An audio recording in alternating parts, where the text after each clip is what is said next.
Boa noite. Para nós que moramos na cidade, não parece ser um grande problema, mas o tráfico de animais silvestres segundo a Organização das Nações Unidas, a terceira maior atividade ilegal no mundo, atrás apenas do tráfico de armas e drogas. Esse mercado movimenta cerca de 20 bilhões de dólares por ano em todo o mundo. O Brasil é responsável por 10% dessa atividade. A ineficiente fiscalização por parte do poder público e a falta da educação ambiental por parte da sociedade tornam o problema ainda mais grave. Os animais silvestres são o tema do Opinião Pernambuco de hoje. E para participar do programa, convidamos o professor do Centro Tecnológico Pajeú de Serra Talhada, André Pimentel, o agente ambiental do IBAMA, Amaro César Fernandes, e o estudante de zootecnia da Universidade Federal Rural de Pernambuco, Fernando Petroni. Lembramos que você pode participar do programa enviando perguntas e comentários para o e-mail opiniãotvu@gmail.com, pelo telefone 34236836 ou pelo Twitter, @opiniãope. Boa noite a todos. Bem, vamos começar o programa fazendo uma análise desses números, apresentados pela Organização das Nações Unidas. E aí, o fato de que o tráfico de animais é o terceiro maior do mundo, perdendo apenas para o tráfico de drogas e o tráfico de armas. Como podemos analisar esses dados, professor André Pimentel? É um dado preocupante, E de certa forma, que precisa bastante fiscalização. E se a gente, às vezes, até a gente andando na rua, nas feiras, a gente encontra esses animais, de certa forma. Que é mais fácil a gente encontrar esses animais de madrugada, digamos assim. O pessoal usa mais a madrugada para fazer o tráfico.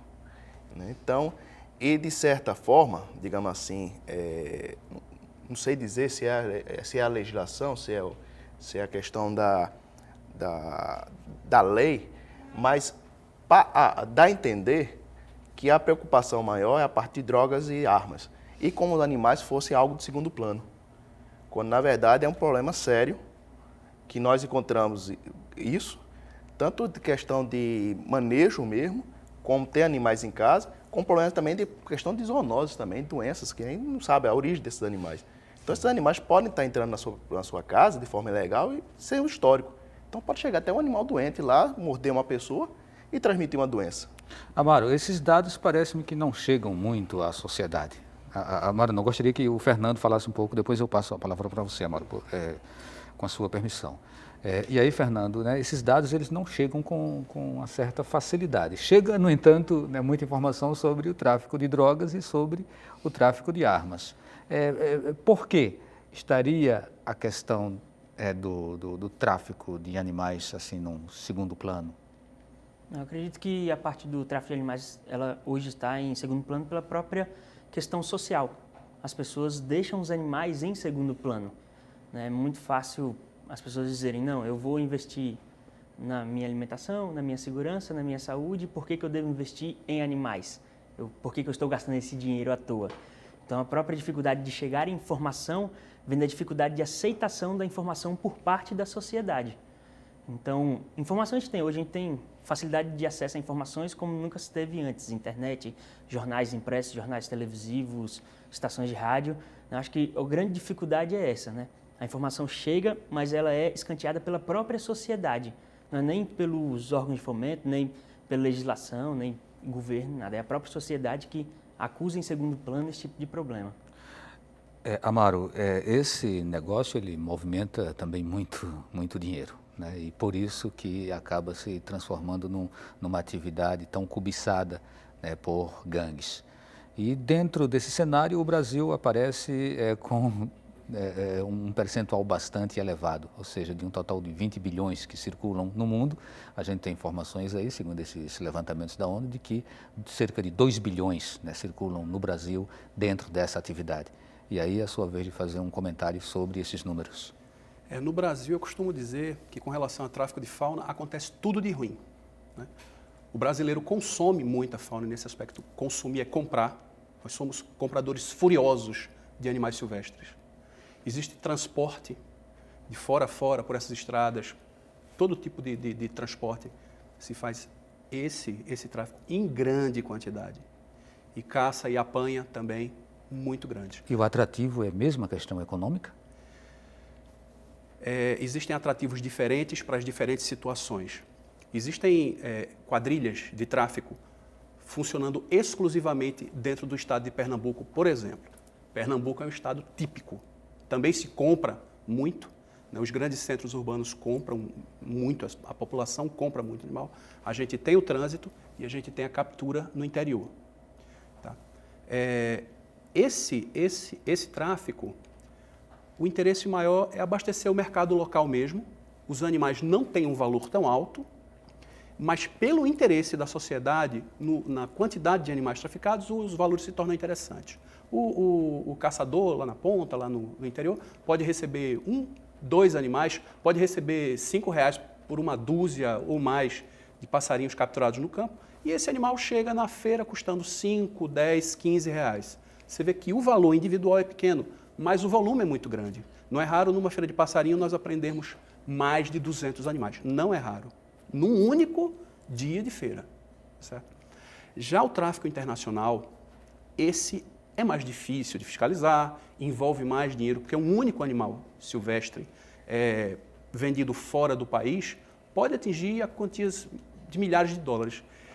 E esse tráfico está muito voltado para animais mais raros, mais vistosos, menos comuns e, portanto, até ameaçados de extinção. O que torna a situação mais delicada ainda. Pior ainda, certamente. Temos exemplos de espécies que chegaram à extinção por conta de tráfico de fauna. Exemplo? O nome científico do animal eu não vou saber dizer agora, porque é um psitacídeo que ocorria no sul do país. Mas aqui no Nordeste nós temos uma espécie que está extinta na natureza. Reformulando minha frase, tínhamos uma espécie que está extinta na natureza e tem algumas dezenas de exemplares no mundo, que é a ararinha azul, que ocorria no sertão baiano. E certamente o tráfico de fauna teve grande influência. Era uma população pequena que foi caçada até ser extinta na natureza. A asa branca, como está a situação dela? A asa branca, ela é considerada ainda uma espécie ameaçada, mas parece estável a situação dela. Ela continua ocorrendo. Nós vemos muito pouco desse animal em feiras. Eu imagino que a pressão maior seja caça para consumo. A gente vai continuar falando ainda sobre, inclusive, os tipos, né, de animais que são mais traficados. Aí, professor André, o Amaro falava, né, dessa presença muito grande das gangues de traficantes. Na nossa pesquisa nós vimos que tem mais de 400 gangues, né? E isso é um número bastante representativo. Como é que se formam essas gangues e qual é o perfil desses traficantes? Olha, é difícil até eu dizer qual é o perfil, que eu não tenho tanto, né, conhecimento. Mas acredito, como ele falou, no começo são pequenos, seria como se fosse pegando já os pequenos, os caçadores, né? E depois pessoas que vão se especializando mesmo, tem pessoas especialistas em tráfico mesmo. Então, se a gente comparar com o tráfico de drogas e o tráfico de armas, a gente vai ver que estão semelhantes. São semelhantes. E isso envolve armas? Também. Porque, queira ou não queira, essas pessoas que estão caçando animais, que estão pegando esses animais, também estão envolvidos. Então, tem vários casos também, a gente pode até dizer do Rio de Janeiro, que até recentemente teve, que foi apreendido, foi preso os chefes de gangue, né, dos morros, e que estavam com animais silvestres. Que até tinha jacaré também, que usava o jacaré para colocar os inimigos Dar fim aos inimigos, né? Para dar fim dos inimigos. Então, é o que a gente vê. Ou então com serpentes, às vezes, para dar medo, né, de certa forma, pega uma serpente dessa, bota no pescoço de um. Às vezes o cara não sabe nem qual é a serpente, mas só de ver a serpente já dá um susto. Entra já o trabalho psicológico, né, mexer com o psicológico da pessoa.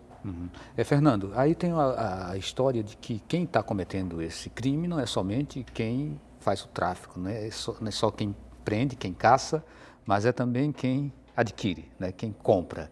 Então, o comprador, ele estaria, em tese, precisando ser conscientizado para não se deixar levar, não se deixar seduzir pelo encanto de um animal silvestre e levá-lo para sua casa.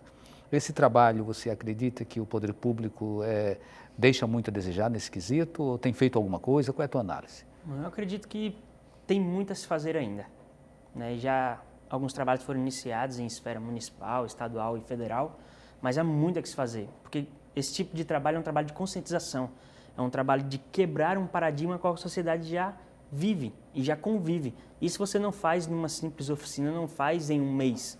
É algo que você quer quebrar a cultura de um local, isso é um trabalho contínuo, periódico, que leva um tempo. Então, a gente precisa de investimentos em projetos que de fato ocorram por um período maior de tempo, a longo prazo, e não projetos que durem um ano. Porque você tem um projeto de um ano, a pessoa vai lá, conscientiza, depois de um ano ela vai embora, tudo volta a ser o que era antes. E como você disse, o interceptador, a pessoa que compra, ela está comprando um produto que, de fato, ela conhece, de certa maneira, que isso é ilegal. Então, assim como uma pessoa que compra um carro roubado, ela também está cometendo um crime. E o problema é que a gente tem dois tipos de consumidores que movem praticamente dois tipos diferentes de mercado de tráfico. A gente tem o consumidor caseiro, que é esse da grande massa, né, onde você pega a apreensão de 200 passarinhos numa feira, para esse tipo de consumidor, e você tem o consumidor colecionador, aquele que ostenta o animal. Então, aquele que vai movimentar um dinheiro também exorbitante, que vai pagar 50 mil no animal, 50 mil numa ave, e ele vem com um tipo também especializado de quadrilha para ofertar esse tipo de produto. Aí você vai ter problema de armas junto, problema de trabalho infantil, de escravização de mercado, porque você tem toda a parte da população da onde esse animal foi tirado, né? Com certeza não foi o traficante que foi lá e pegou na mata. Né? Então você tem esse descaso também. Quais são os animais mais traficados aqui em Pernambuco? Aqui eu acredito que seja mais os pássaros, papagaio, né? Canado da terra, né? Papagaio. No IBAMA, a papagaio é mais. que a gente tem, dentre os animais de maneira geral, mais de 90% são aves. E a esmagadora maioria os passeriformes, que são os passarinhos, interesse canudo. Azulão, depois deles, o papagaio certamente em primeiro lugar. O jabuti? Também muito traficado. Mas comparativamente com as aves, bem menos. E com a Copa não pode aumentar não? Esse tráfico não há uma tendência para que as pessoas criem maior interesse não pelo nosso jabuti? Sim, existe sim. Tanto existe, isso já foi percebido. Jabuti não, pelo tatu, não é? O tatu. O tatu? Sim. O tatu é caçado. O tatu não é utilizado como animal para bicho de estimação, para pet, como a gente chama.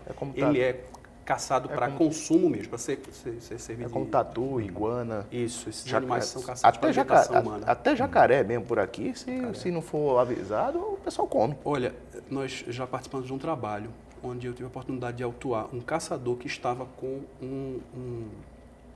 oh meu Deus, aquele animal que fede muito. Um gambá. Um gambá mesmo, certo? Aquele pretinho com uma listinha branca nas costas, aquele da Disney. Pronto. Aquele animal fede absurdamente. Ele tinha sido caçado, estava morto, e o caçador declarou que ia comer. Um gambá. O pessoal não alivia, não. Deu vacilo, está ali, eles comem. Agora, pelo exotismo, não é nem pela fome. Pela ele pergunta o seguinte, era um domingo de madrugada, um sábado para um domingo de madrugada, que ele foi apanhado pela PM, a gente estava na região, e aí fomos chamados. Eu perguntei para ele, por que você está fazendo isso no domingo? Ele disse, porque nos outros dias eu trabalho. Então, para que está caçando? Não é porque eu preciso comer. Se precisasse de dinheiro para comer, estava trabalhando. Ao longo da semana ele trabalhava e no final de semana, para se divertir, ele estava caçando. É muito difícil. Aqui em Pernambuco, a gente vê uma situação de miséria, de penúria tão grande que seja necessário uma pessoa pegar uma espingarda, se armar ou sair com um cachorro para fazer caça. Não é. É divertimento. E às vezes, tem outro detalhe também, às vezes na rede social, né? Aparece um animal que apareceu, um jacaré, uma preguiça, um animal que foi aqui. Às vezes a gente compartilha essa notícia e é comum a gente observar as pessoas dizendo, isso na panela, isso, né? Então, parece até que o pessoal está morrendo de fome. Isso a gente é comum de ver isso. Então, mexe muito com a questão cultural mesmo e de falta de educação ambiental, né? Dessas pessoas. Quando você vê muito pessoal no dia de domingo chega no bar, olha, trouxe uma caça para a gente petiscar com a branquinha, com a caninha. Então isso é comum, infelizmente isso ainda é uma prática cultural ainda. né? Pelo divertimento ou pelo prazer de poder levar aos outros conhecidos um produto diferente, né? Sem uma necessidade. Certo. Amaro, as pessoas acham, muitas pessoas, quer dizer, claro que nunca a gente pode generalizar, que matar a cobra é necessário, né? A cobra apareceu, ela é uma ameaça, ela tem que ser morta. E as pessoas fazem isso com uma naturalidade muito grande. Outros animais que são urbanos, né, aparecem muito no contexto urbano, como por exemplo o timbu, né? Você falou que tem pessoas que comem o gambá, eu já soube de pessoas que comem, inclusive, o timbu. Exterminar esse tipo de animal, você está cometendo um crime ou não? A legislação brasileira diz que é crime caçar animais silvestres. Ela não diz que é crime caçar a ave bonita e não é crime caçar a cobra feia. Não diz isso, não. Foi considerado um animal silvestre nativo, a caça. Matar esse animal, transportar, mantê-lo em cativeiro é crime. E também impõe as mesmas sanções, multas e a penalidade criminal. Essa legislação é de quando? A Lei de Crimes Ambientais é de 1998 e o decreto que regulamenta esta lei, que hoje é o que nós utilizamos para a aplicação das multas, é de 2008. Certo, só para completar o entendimento dessa questão que eu levantei. O timbu, ele está na mata também? Silvestre nativo. Artigo 29 da Lei dos Crimes Ambientais. Matá-lo, mantê-lo em cativeiro, caçá-lo, transportá-lo é crime. Multa de R$500, detenção de 6 meses a 1 ano. O rato? Pode-se matar o rato? Não é. Rato é considerado... Primeiro, não é nativo do Brasil. Tá? Não é uma espécie nativa do Brasil e é considerado praga. Então, se entrar nessa classificação, aí já está... Isso. Mas só tem o rato mesmo, né? Considerado Poderíamos ter como mamífero. Ter outros assim, animais. Mamíferos só. Certo, nós precisamos fazer um intervalo, daqui a pouco a gente continua conversando sobre animais silvestres aqui no programa Opinião Pernambuco. Lembramos que você pode participar do programa enviando perguntas e comentários para o e-mail opiniãotvu@gmail.com, pelo telefone 34236836 e pelo Twitter @opiniãopr. A gente volta daqui a pouquinho.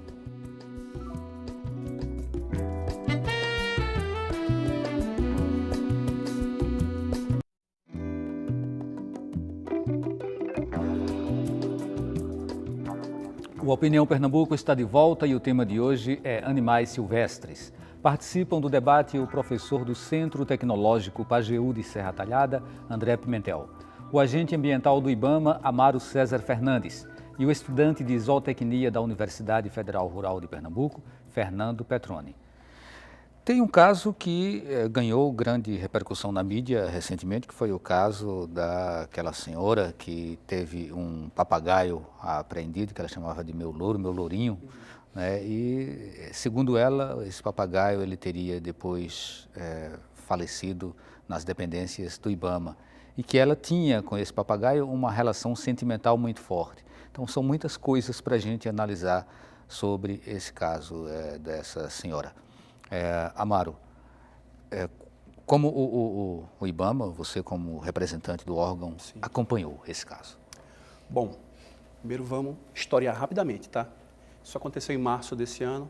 Esse animal foi apreendido juntamente com outros 10 animais silvestres que eram mantidos em cativeiros nessa residência.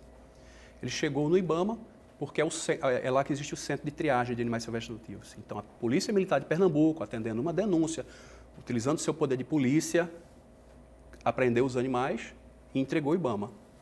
Normal, esse procedimento está previsto na legislação. Todos aves? Como? Eram todos aves? As demais eram aves passeriformes, né? Eram passarinhos diversos. Então, eram 11 animais silvestres em cativeiro. Esse animal chegou no IBAMA e a veterinária responsável pelos CETAS percebeu que ele estava desnutrido. Faltavam penas das asas. As penas mais longas estavam cortadas. Foi feito um raio-x do animal, porque ela percebeu que ele tinha era torto de corpo, né? Ele tinha uma posição estranha.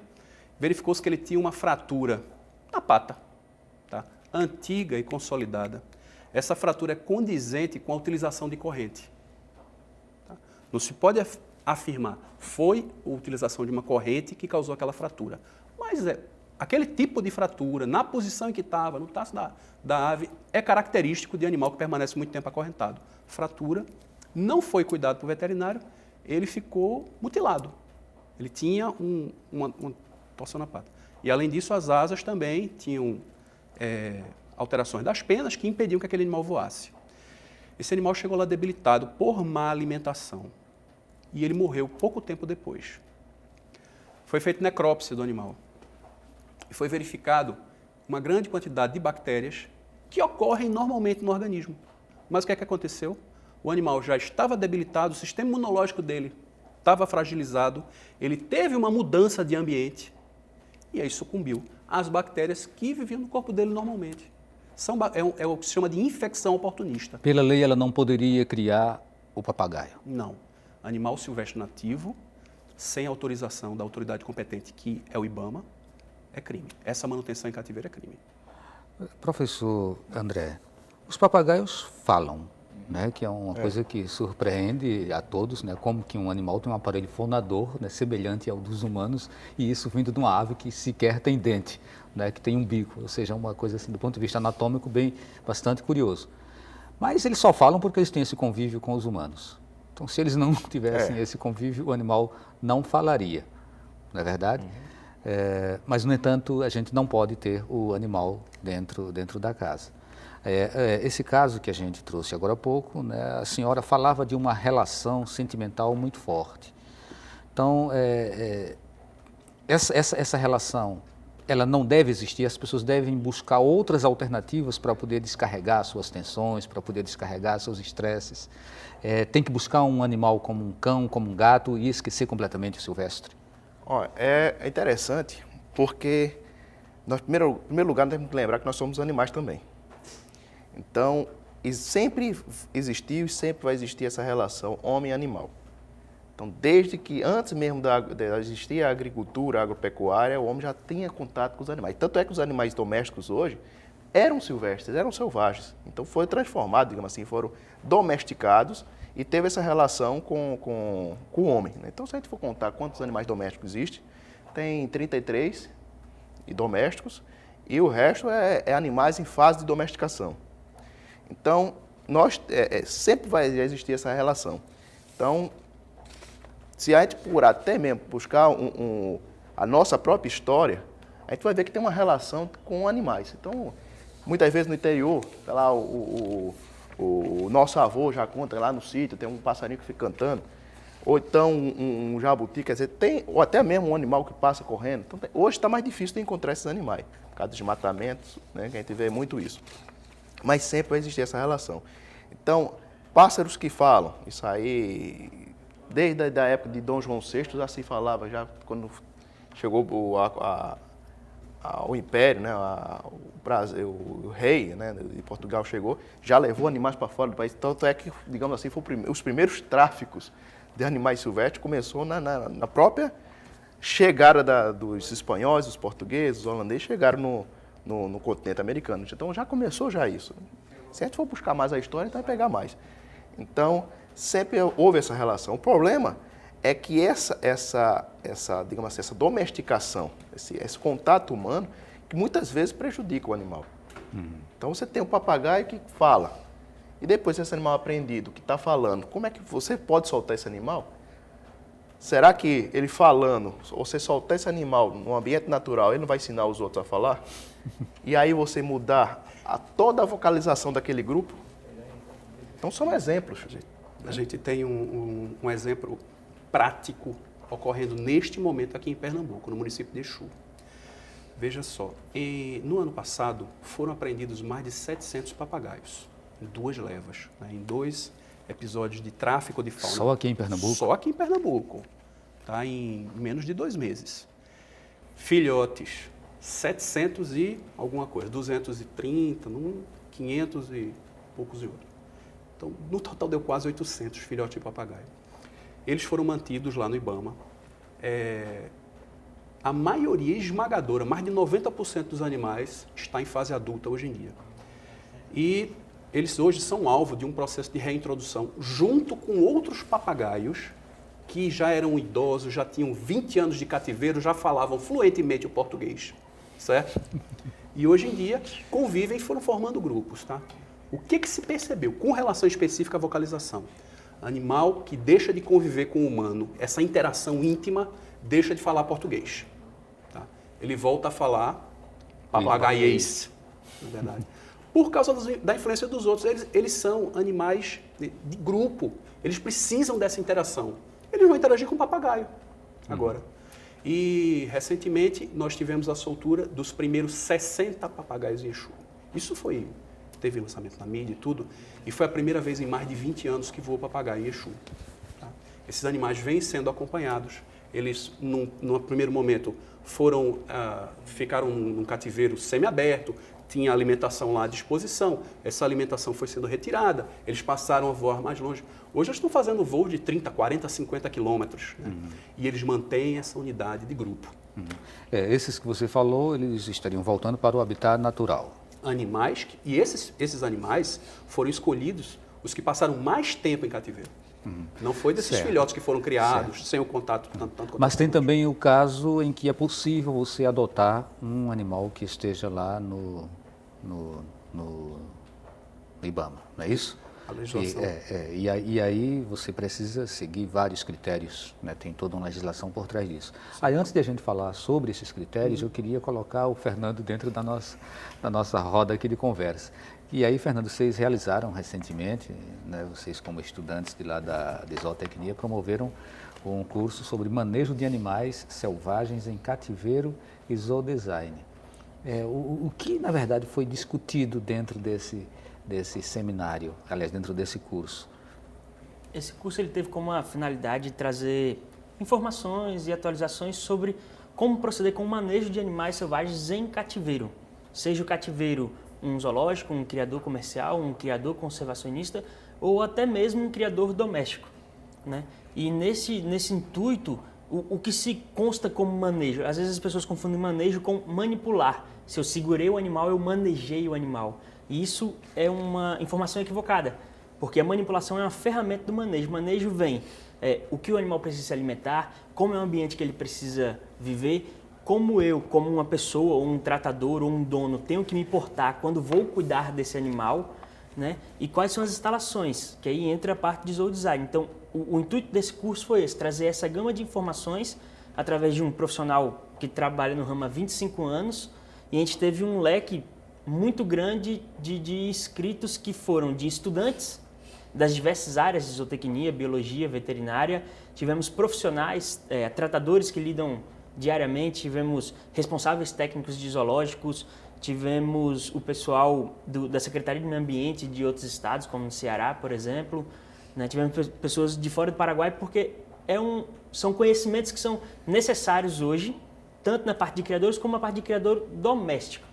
Antes de começar o programa, a gente conversava um pouco e eu acabei tendo a sensação, o sentimento de que era importante que muitas dessas informações chegassem à sociedade. Como, por exemplo, quando você falava no zoodesign, né, e na questão das cores, né? Você falava que os animais eles têm preferências por cores. E aí as pessoas, elas mesmas que criam animais que não são considerados silvestres, que são animais domesticados, né? Como o caso do cachorro e o gato, né? É preciso, pelo que você colocou aqui, ter um entendimento, né, de design, de arrumação, né, de cores, de posicionamento, de equipamentos, para que esses animais eles se sintam mais confortáveis. Queria que você falasse sobre esse ponto. Eu acho que o ponto primordial disso é o entendimento do comportamento do animal. Assim como a gente convive em sociedade hoje, a gente estabeleceu uma sociedade que a gente entende o comportamento humano e entende o reflexo de cada ação. E com os animais a gente tem que pensar da mesma maneira, a gente tem que entender o comportamento do animal para saber como tratar esse animal. Então, mesmo o animal doméstico ao animal silvestre, eu tenho que saber como ele responde às minhas ações. E isso vai da maneira como eu oferto o alimento, da maneira como eu coloco o local onde ele vai dormir, da maneira ou o local onde eu coloco a água, a comida. Então eu posso ter animais que estão se alimentando errado porque a comida está sendo fornecida de uma maneira errada. Um exemplo clássico é quando você tem um recinto, que antigamente se chamava de jaula, e esse é um nome bem arcaico. Você tem um recinto ou um viveiro de uma ave e você coloca o alimento numa bandeja no chão. Ah, mas para o meu cachorro eu coloco a bandeja no chão. Só que a ave, ela não fica andando no chão. Ela é um animal que empoleira, né? Ela vai empoleirar num ambiente para poder se alimentar. Então, o animal ele pode estar se alimentando mal, se alimentando erroneamente, porque você colocou a bandeja no chão, ao invés de colocar uma bandeja num local. Uma cor que eu pinto a bandeja pode não deixar o alimento atrativo. A cor do alimento que eu forneço, isso é extremamente importante. Se eu vou fornecer um alimento para a ave, eu preciso de um alimento bem colorido. Então, a nutrição de um animal, isso eu já falando para o lado da zootecnia, acho que tenho que puxar a sardinha para o meu lado, a nutrição animal é algo muito complexo, é mais do que fornecer um alimento. É você entender como fornecer o alimento a fim de suprir todas as exigências que o animal tem. É muito fácil, a gente conversava antes de iniciar, você tem o seu filho, você conhece seu filho, você sabe que ele tem que comer salada. Então você força ele a comer a salada que faz bem dele. Se houver um pastoril dentro, né, de um zoológico, por exemplo, a gente vai ter animais que prefiram o azul e outros que prefiram o encarnado? Sim, a gente vai ter. Né, a gente vai ter essa parte... Você poderia falar um pouquinho assim de cores, né, em relação a Posso falar animais? sim. Como eu citei antes o exemplo das A aves... avestruz, por exemplo, ela prefere que cor? O avestruz, ele hoje prefere o verde. Isso, o verde, desculpa, falha a memória. Mas, por exemplo, o jabuti, como foi feito um estudo, não há muito tempo atrás, acho que há uns 2 anos, ele prefere a cor vermelha. A cor vermelha e amarela ficam mais ou menos em empate do que ele prefere.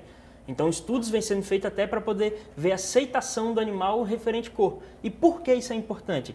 Porque daí eu posso desenvolver alimentos com aquela cor que ele prefere, fazendo com que ele se alimente mais e se alimente melhor. Então, entender esse jogo de cores é importante, além do estresse. Né? Tem animais que preferem uma cor, mas tem animais que desprezam uma cor. Então, se eu não tenho esse cuidado, eu posso gerar um estresse muito grande no animal. E animal estressado em cativeiro não come, desfalece e morre. Vamos agora dar uma voltinha até o zoológico de Dois Irmãos. Lá, esses cuidados, eles são levados a sério, professor André? Eu estou um pouco afastado daqui de Recife, né? Estou mais em Serra Talhada, mas tá vendo, né, Fernando? Fernando tem mais contato lá com o pessoal do zoológico. Né?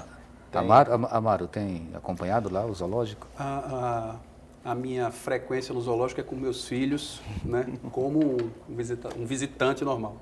Passeando lá com meus meninos de dia de semana, durante as férias, alguma coisa assim. Mas, como visitante do zoológico, desde que eu era criança, e aí já vamos bons 30 anos, né? Eu tenho visto que ele tem melhorado. As instalações, a disposição, a forma de apresentação dos animais. Aquele viveiro mesmo que fizeram novo agora. Vi mudanças, sim. Certo. É bom ser animal no zoo de Dois Irmãos, Fernando? Não entendi É isso. bom ser animal lá? É bom em parte. Né? Eu sou meio ríspido com minhas opiniões.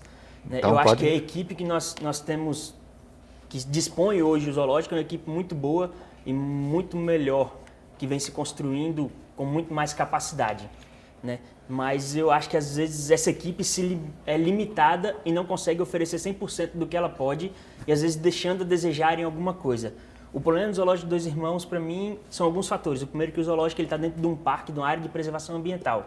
Então, se você quiser derrubar uma árvore que está caindo dentro de um recinto, você precisa de uma liberação, toda aquela burocracia que vai impedir, e quando você consegue a liberação, a árvore já caiu e já escapou metade dos animais. Então, esse é, para mim, um dos grandes problemas do zoológico de Dois Irmãos, é que ele está dentro dessa área de preservação. Então, até... Só por favor, fica à vontade. É o seguinte, sim, certamente, para o manejo é uma limitação grande, eu entendo perfeitamente. Mas, por outro lado, essa locação dele deixa ele fantástico.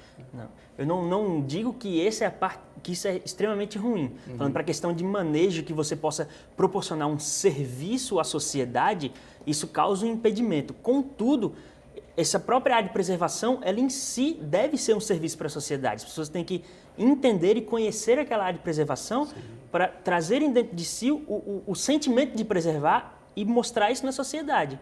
Aí o zoológico começa, de fato, a oferecer os serviços que ele deve. Então, hoje, eu posso dizer, pelos contatos que eu tenho, em que o manejo nutricional dos animais é ótimo. Posso até quase garantir que a qualidade dos alimentos que eles consomem lá deve ser melhor do que tem lá em casa. Né? Isso eu posso garantir pelo contato ao qual eu tenho como visitante, às vezes conversando com o pessoal. Né? E a equipe técnica ela tem uma capacidade enorme. Só falta ter a liberdade de praticar tudo. Aí você vai ser um hotel 5 estrelas para os animais. Nós temos aqui várias perguntas, né, que estão chegando, perguntas e comentários. E a gente vai deixar a maioria delas para o segundo bloco. Na verdade, vai deixar as perguntas para o segundo bloco. Aqui eu vou apenas entrar com um comentário do João Martins, da Bomba do Emetério. Ele fala: o problema dos animais em extinção é que não há quase punição. O criminoso paga uma fiança e responde em liberdade. Enquanto não houver uma punição mais rigorosa, não diminuirá o tráfico de animais. Então fica aqui para a gente refletir e no próximo bloco a gente comenta essa posição, esse posicionamento, essa opinião do João Martins. Lembrando que você ainda pode participar do programa enviando perguntas e comentários para o e-mail opiniãotvu@gmail.com, pelo telefone 34236836 ou pelo Twitter @opiniãopé. E a gente volta daqui a pouquinho.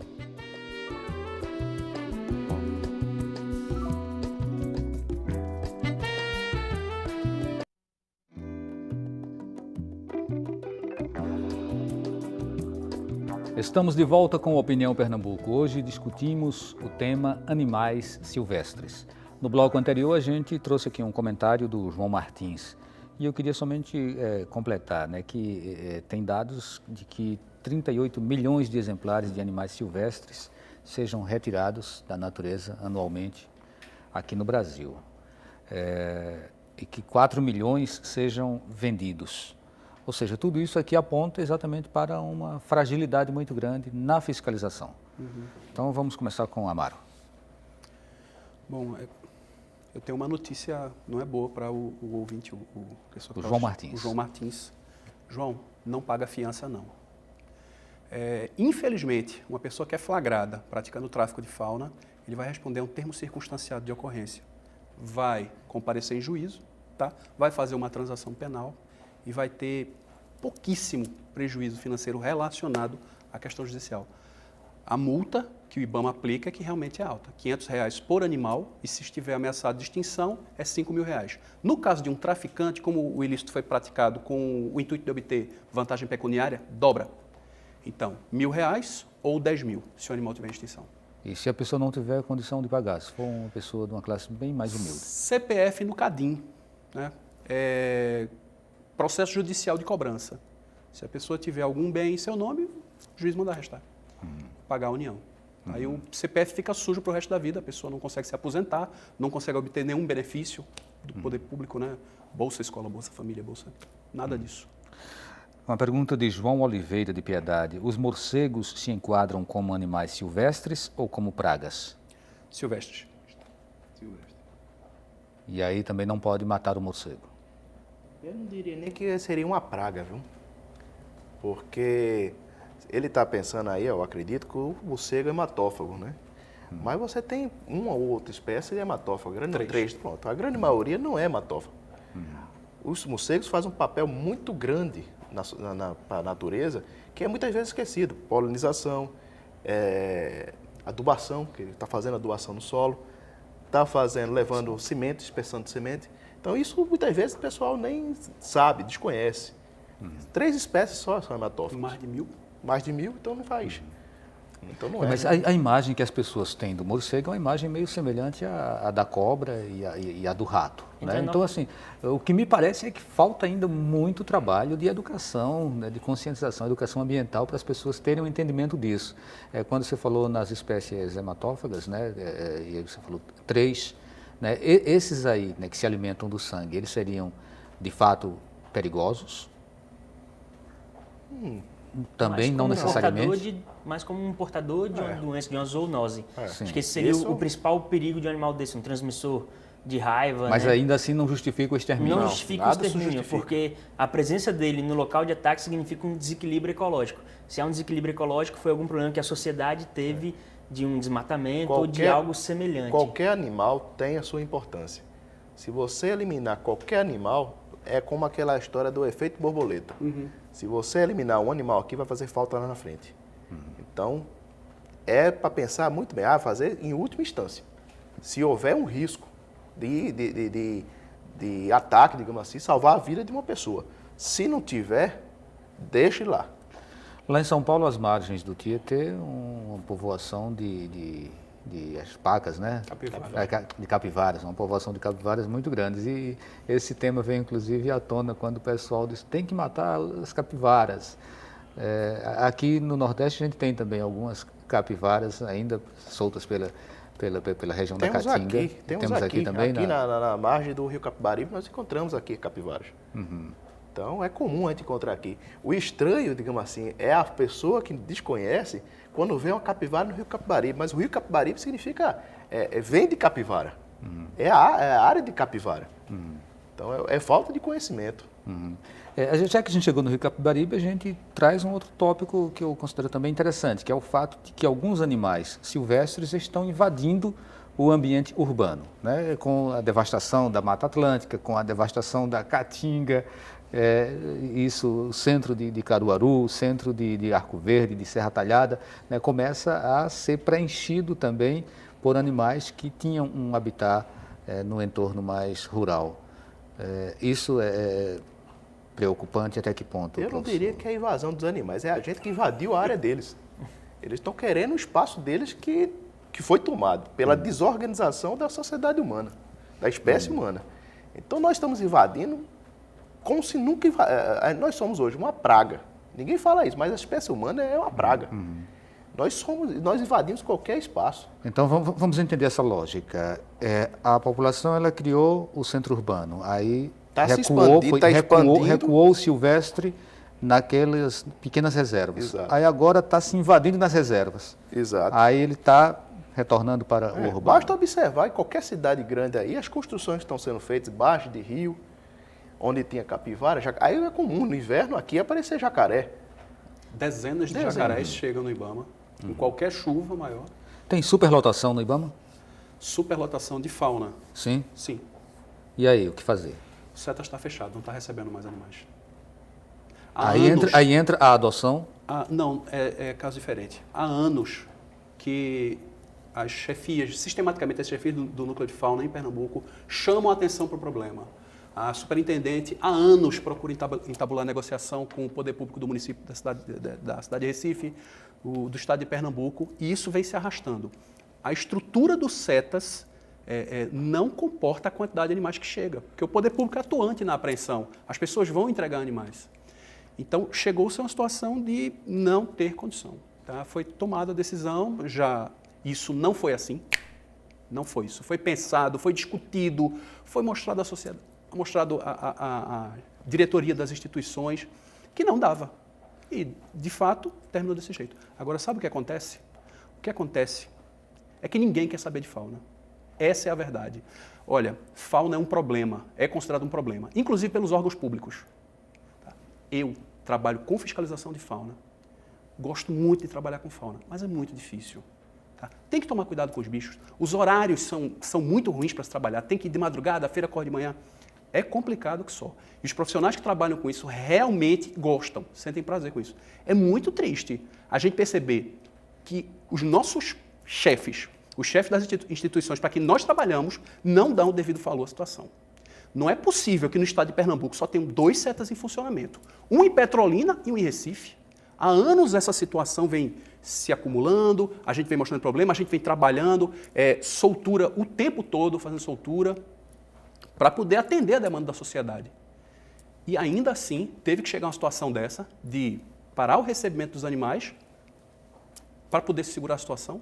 E o animal que está apreendido, vai fazer o que com ele? Essa ação, ela teria que ser do Estado, seria da instância federal, teria que haver uma cooperativa de forças para que o problema se resolvesse? Exatamente. A gente tem há alguns anos que tinha recurso já disponível para a construção de CETAs.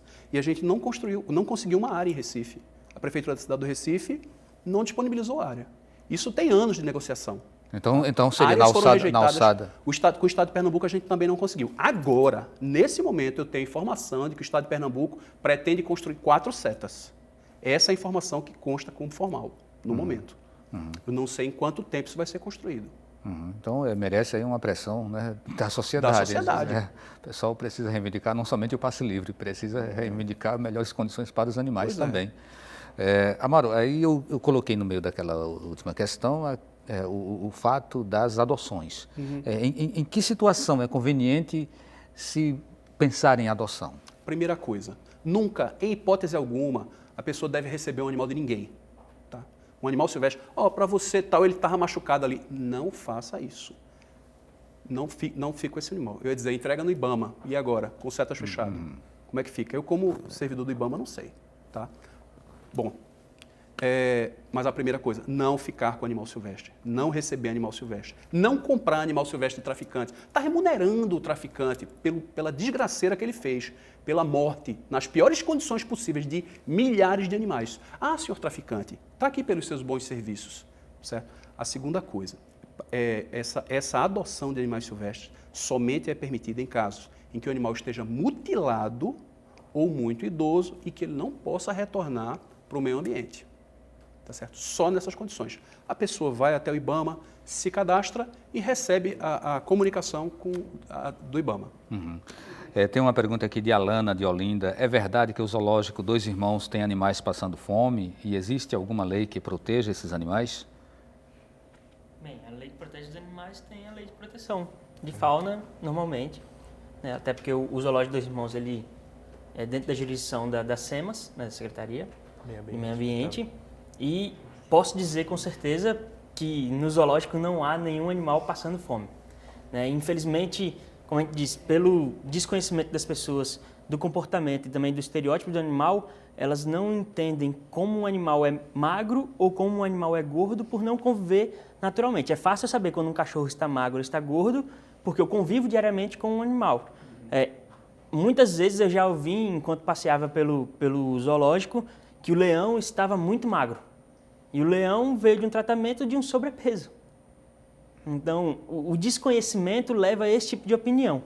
Então, com certeza, passar fome eles não estão. Hoje eu posso dizer com certeza que eles estão sendo nutridos e não só alimentados, que é uma diferença fundamental, né? E com uma qualidade de alimento muito grande.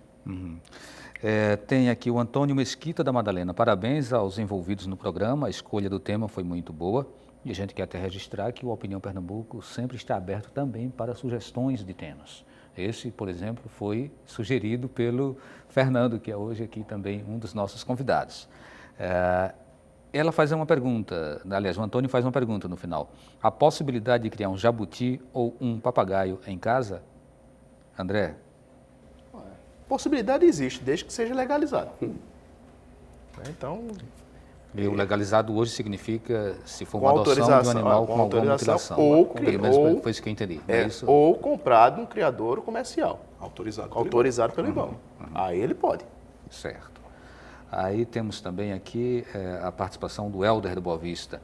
É verdade que alguns estrangeiros vêm ao Brasil travestidos de missionários para se infiltrar nas florestas e realizar o tráfico de animais? Não tenho conhecimento desse fato, não. Esse folclore existe há vários anos, mas não dá para saber se é uma lenda rural, nesse caso, e não uma lenda urbana. Não tenho conhecimento desses fatos. Em 2000, nós tivemos o caso do circo Vostok. Né? E aí foi ali onde uma criança foi devorada por um leão na frente do público, na frente da plateia. Parece-me que foi a partir desse fato que veio a proibição da utilização de animais em circo. Essa lei, ela tem sido cumprida à risca, Amaro? Rigorosamente. Qualquer informação de que existe animal silvestre em exposição em circo é investigada pelo IBAMA, pela polícia. Nós fizemos a apreensão de 2 macacos prego que estavam num pequeno circo lá no Jordão. Eu participei desse trabalho. E na feira, pelo menos assim, na minha infância era muito comum a gente chegar na feira livre, né, feiras típicas, e tinha aqueles macaquinhos pulando, né? Às vezes tinha o peixe elétrico também, tinha a cobra, né? Isso era um folclore, era um folclore, o homem da cobra, né? Era um folclore muito característico assim das cidades do interior. Esse quadro aí ele inexiste ou ainda há apreensão desse tipo de prática? Em 2009 foi a última vez que eu autuei um homem da cobra, lá em Caruaru. Durante a feira de Caruaru, a gente foi fazer a fiscalização da feira. Foi uma época que a gente estava batendo muito lá, reduziu muito. E tinha esse cidadão lá que estava com algumas cascavéis. Né? Lá. Tinha 3 cascavéis. Ele foi autuado E foi a última vez que eu vi Homem da Cobra em atuação. Pode ser que tenha ainda, né? Mas se tiver, a gente vai lá. Quem fotografou, filmou, fotografou e filmou. Se não, vai ficar Espero, só né? na nostalgia. Espero. A Idade Média passou faz tempo. Tem uma outra questão que me foi colocada aqui pelo nosso diretor do programa. Ele pergunta sobre o tubarão. Né? O tubarão ele é considerado um animal silvestre também. Não é? E aí ele está sendo, até certo ponto, perseguido. Né? Eu não diria caçado, que eu não me arriscaria a fazer essa afirmação, mas está sendo perseguido aqui no estado de Pernambuco. Aí, Fernando, eu queria que você comentasse isso. Isso vem do que a gente vem discutindo, da parte de destruição de habitat, que é visivelmente fácil de se perceber quando a gente trabalha com animais de voo, animais terrestres em mata. Mas isso ocorre também com animais silvestres, que a gente às vezes esquece que os animais marinhos ou aquáticos também são silvestres. E a gente teve um caso de destruição de habitat. Né? Recife, cercado por vários mangues, hoje destruído, com estuários, berçários de tubarões, e onde a gente consegue ver isso? Então, o quanto nós destruímos e o quanto nós pedimos para que os tubarões procurassem locais mais favoráveis para se reproduzir. Eu, pelo menos, não conheço nenhuma mãe em época de reprodução que esteja com os humores muito bons. Né? Eu acho que seria mais ou menos no mesmo sentido. Né? Então, o problema todo vem esse, de uma destruição de um habitat, né? E a gente tentar ocupar novamente um habitat. Como a gente não vê, porque é um mar, está debaixo d'água, a gente acha que tudo está maravilhoso. Né? Então, além da destruição do habitat, e o quanto de lixo se é depositado no fundo do mar. Então, o mar hoje é um grande mistério, né? Está debaixo d'água, o que os olhos não veem, o coração não sente. Só que agora o coração está sentindo por causa dos ataques. Certo, vamos ver se dá para responder, mas pelo menos uma pergunta, que só faltam agora 2 minutos. O Hélio de Casa Forte, para o Amaro, o papagaio é proibido de ser domesticado ou somente com autorização do IBAMA? Só para confirmar aqui. Não. A manutenção em cativeiro de qualquer animal silvestre nativo é proibida sem autorização. Papagaio é animal silvestre. Logo, precisa de autorização do IBAMA para ser mantido em cativeiro. Senão pode haver uma apreensão, como aconteceu com a apreensão, multa, processo crime. É frequente calopsitas como animais de estimação em casas e apartamentos, porque o IBAMA libera a criação de calopsitas e não a de papagaios. Calopsita é australiano. Ele não é nativo. É considerado animal doméstico. Calopsita, igual cachorro. Calopsita periquito. Então, Pombos podem ser mortos, já que não são nativos do Brasil? inclusive é doméstico. Pombo é um animal doméstico. Se for considerado praga, ele pode ser morto. Agora, é diferente ser abatido e ser praticado crueldade. A legislação proíbe maus-tratos. Mas não proíbe o abate. Essa questão do pombo é polêmica. Talvez mais um programa para falar sobre eles. O papagaio já foi bom, é 1 minuto só e aí não dá mais para a gente contemplar as perguntas que sobraram aqui. Né? A gente só agradece a participação de vocês que mandaram essas perguntas, de quem ficou em casa aí sentado na poltrona acompanhando esse debate tão interessante. Muito obrigado a todos vocês, né, que vieram para cá, e o programa Opinião Pernambuco volta amanhã. A todos, uma boa noite e até o próximo.